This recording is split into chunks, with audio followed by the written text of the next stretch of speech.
स्वामी शिवानंद जी की जयंती पर दीपचंद की तरफ से आप सभी को हार्दिक अभिनंदन एवं वंदन। आज स्वामी शिवानंद जी की 138वीं जयंती है। स्वामी शिवानंद जी का जन्म 8 सितंबर 1887 ईस्वी को तमिलनाडु के पट्टामई में हुआ था। उनके बचपन का नाम कुप्पू स्वामी था।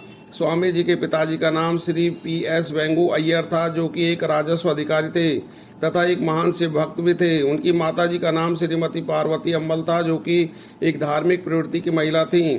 कुप्पू स्वामी अपने माता पिता की तीसरी और आखिरी संतान थे। स्वामी जी ने स्नातक की पढ़ाई करने के पश्चात 10 वर्ष तक ब्रिटिश मलाया में डॉक्टर के रूप में कार्य किया। वहां पर वे गरीब रोगियों का मुफ्त इलाज किया करते थे। वर्ष 1923 में वे मलाया छोड़कर आध्यात्मिक की खोज में वापस लौट आए। वर्ष 1924 में उनकी मुलाकात उनके गुरु विश्वानंद सरस्वती जी से हुई, जिनसे उन्हें संन्यास की दीक्षा प्राप्त हुई। स्वामी शिवानंद जी ऋषिकेश में ही आकर बस गए। यहाँ पर कई वर्षों तक तपस्या की तथा बीमारों की सेवा करते रहे।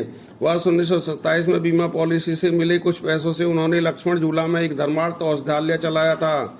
उसके पश्चात वर्ष 1936 में गंगा नदी के तट पर दिव्य जीवन सोसाइटी की स्थापना की। वर्ष 1945 में शिवानंद जी ने आयुर्वेद फार्मेसी बनाई। वर्ष 1947 में अखिल विश्व हिंदू महासंघ की स्थापना की तथा वर्ष 1948 में योग वेदांत वन अकादमी की स्थापना की। वर्ष 1950 में भारत भ्रमण करके दिव्य जीवन सोसाइटी की शाखाएं चलाईं। सन 1953 में उन्होंने विश्व धर्म संसद का संयोजन किया। अध्यात्म, दर्शन और योग पर उन्होंने लगभग 300 पुस्तकों की रचना की। स्वामी शिवानंद जी 14 जुलाई 1963 को मुनि की रेती के पास शिवानंद आश्रम में गंगा नदी के किनारे महासमाधि में विलीन हो गए। स्वामी शिवानंद जी का जीवन लोगों को योग, प्राणायाम और घरेलू औषधियों का सेवन करने की प्रेरणा देता है। धन्यवाद।